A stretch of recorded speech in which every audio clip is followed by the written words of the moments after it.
Welcome class ninth. We were reading chapter The Bond of Love. Today we are going to read third part of this chapter. Let us start the chapter. Then my son and I advised my wife and friends advised her too to give Baba to the zoo at Mysore. He was getting too big to keep at home. After some weeks of such advice, she at last consented. Writer क्या बताना चाहते हैं कि जब वो बहुत बड़ा लगने लग गया जो बेयर था, जब वो बाबा जिसका नाम रखा हुआ था, जब वो बहुत बड़ा लगने लगा कि घर में रखने के लायक नहीं है, तो मैंने और मेरे बेटे ने फ्रेंड्स ने एडवाइस किया कि अभी किसे एडवाइस किया, राइटर की वाइफ को, कि इसे ज़ू भेज देना चाहिए। और अल्टीमेटली जब वो मान गई तो इससे पहले ही वो अपना माइंड चेंज करती, एक लेटर लिखा गया क्यूरेटर को। Did he want tame bear for his collection. Curator होते हैं जो पर्सन जू में रहते हैं, जो टेक केयर करते हैं एनिमल्स की। तो हमने उनसे पूछा कि उनको कोई जू चाहिए अपनी कलेक्शन में, तो उनका रिस्पॉन्स आया yes. The zoo sent a cage from Mysore in a lorry a distance of 87 miles and Baba was packed off. एक जू का जो केज था वो भेजा गया और बाबा को अल्टीमेटली वहाँ भेजने की तैयारी हो गई। We all missed him greatly but in a sense we were relieved.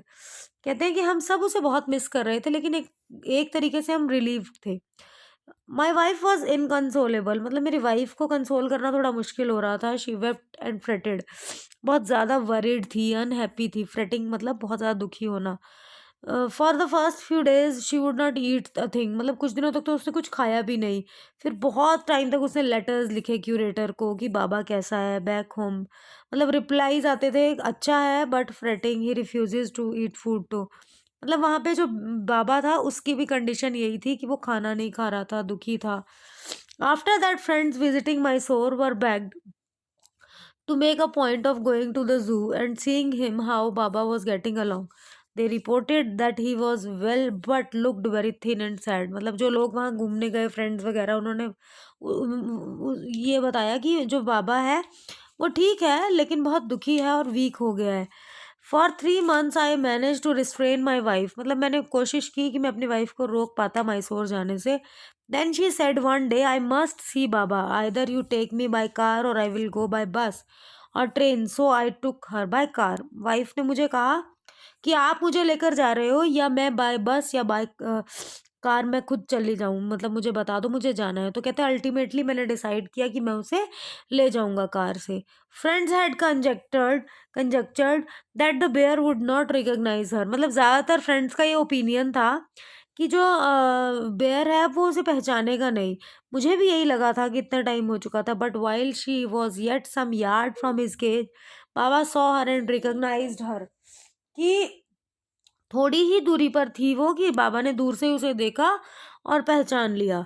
He howled with happiness, she ran up to him, patted him through the bars and he stood on his head in delight. वो कहते हैं कि बाबा ने जब उसे देखा तो वो इतना ज़्यादा एक्साइटेड हो गया।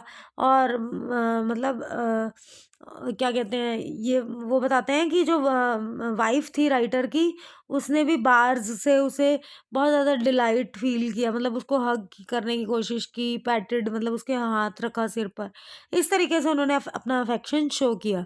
For the next 3 hours she would not leave that cage. 3 घंटे नेक्स्ट 3 hours तक, जब तक वो वहाँ जू में थे, उसकी वाइफ ने जो केज था वो नहीं छोड़ा। उसने उसे लेमनेड दिया, टी दी, केक, आइसक्रीम, जो कुछ वो दे सकती थी वो सब दिया। अब जब क्लोजिंग टाइम आ रहा था तो हमें जाना था। My wife cried bitterly, Baba cried bitterly. अब जब हमें जू छोड़कर जाना था तो दोनों जोर जोर से रोने लगे। इवन जो हार्ड एंड क्यूरेटर था, मतलब जो हार्ड हर्ट वाला क्यूरेटर था, और जो कीपर्स थे, फेल्ट डिप्रेस्ड, वो सब डिप्रेस्ड फील करने लगे। और मैं भी थोड़ा सा मतलब ये फील कर रहा था कि अब नेक्स्ट क्या होगा।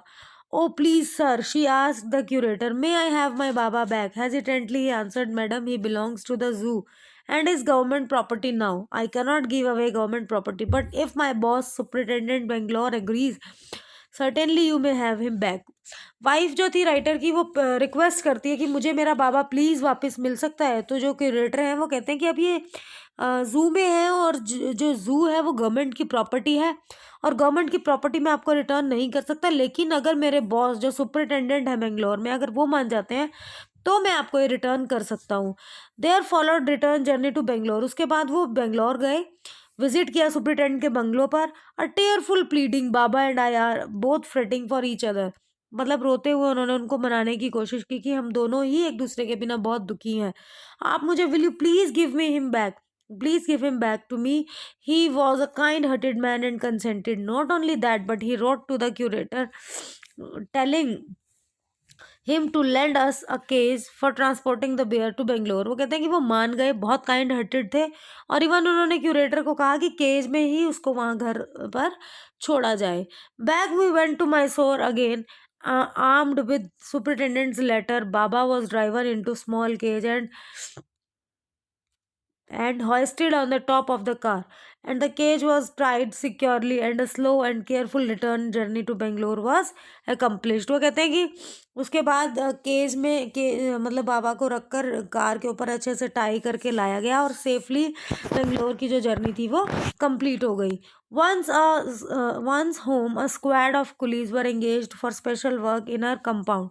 मतलब बहुत सारे लोग जो थे वहाँ पे, कुलीज जो थे वो स्पेशल काम के लिए लग गए, और एक आइलैंड बनाया गया बाबा के लिए। वो 20 फीट लॉन्ग और 15 फीट वाइड था, और ड्राई पिट था, 6 feet wide 7 feet deep.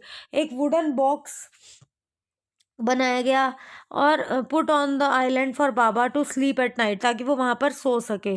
Straw रखी गई, घास फूस रखी गई inside to keep him warm and his baby. The gnarled का मीनिंग होता है रग्ड, ट्विस्टेड। जो बैम्बू थे वो वहाँ पे, along with his gun, both of which had been sentimentally preserved since he had sent away to the zoo, were put back to him to play with. जो gun वो बनाकर रखता था लकड़ी वाली, वो भी रखी गई संभाल के, ताकि वो जब वो आए तो वापस उनसे खेल सके। उसके आगे क्या उसके आगे हम देखते हैं, in a few days the coolies hoisted the cage on to the island and Baba was release. कुछ दिनों में जब वो आइलैंड तैयार हो गया तो उसका जो केज था वो अल्टीमेटली वहाँ पे रखा गया आइलैंड में, और बाबा को रिलीज किया गया। वो बहुत डिलाइटेड था, खुश था। He pointed his gun and cradled his baby. My wife spent hours sitting on a chair while he sat on her lap. He was 15 months old and pretty heavy too. मतलब अब उसका baby भी था। वो writer कहते हैं मेरी wife जो थी वहाँ चेयर पर बैठी रहती थी और उस बेबी को भी संभालती थी।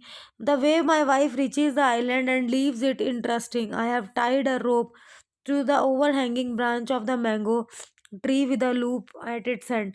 Putting one foot in the loop, she kicks off the other to the bridge, the 6 foot gap that constitutes the width of the surrounding pit. The return journey is made same way.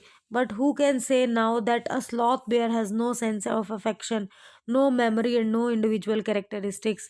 Kenneth Anderson वो कहते हैं कि कौन कह सकता है कि एक स्लोथ बेयर में अफेक्शन नहीं होता, प्यार नहीं होता, जिस तरीके से राइटर की वाइफ ने उस छोटे से बेयर को पाल पोस कर बड़ा किया, वो जो अफेक्शन था, वो कहते हैं राइटर, इट इज़ मतलब no memory and no individual characteristic. मतलब उसके अंदर स्पेशल कैरेक्टरिस्टिक्स थी, मेमोरीज थी। वो एक ह्यूमन बीइंग से भी ज़्यादा जो था अफेक्शनेट था, बहुत ज़्यादा वो केयर कर रहा था। Means both were behaving like that, they were loving so much each other. So this is the chapter number 9, the bond of love. I hope that this chapter is clear to you. Thank you.